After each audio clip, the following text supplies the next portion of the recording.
കുറച്ച് മനസ്സിലെ ചിന്തകൾ എഴുതാമെന്ന് വിചാരിച്ച് നിൽക്കുമ്പോഴാണ് മഴയുടെ ശബ്ദം കേട്ട് ഞാൻ ഒന്ന് പുറത്തേക്ക് പോയത്. പുതുമഴ എന്നതൊരു അനുഭവമാണല്ലേ.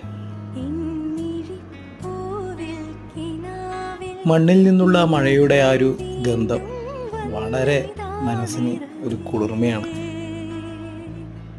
മഴത്തുള്ളികളാൽ അലങ്കാരപ്പെട്ട ഒരുപാട് വസ്തുക്കൾ കണ്ടു. അതിൽ ഏറ്റവും ഇഷ്ടപ്പെട്ടത് ഓലയായിരുന്നു. ആ ഓലയിലെ മഴത്തുള്ളികൾ കാണുമ്പോൾ അത് അലങ്കരിച്ച പോലെ ഉണ്ടല്ലേ.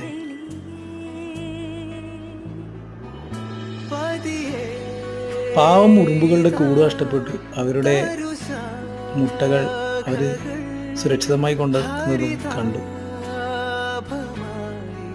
ഈ മഴക്കാലം പഴയ ഇലകൾ ഉണങ്ങിയതായി മാറുമ്പോൾ പുതുനാമ്പുകൾ പൊട്ടിമുളയ്ക്കുന്നു.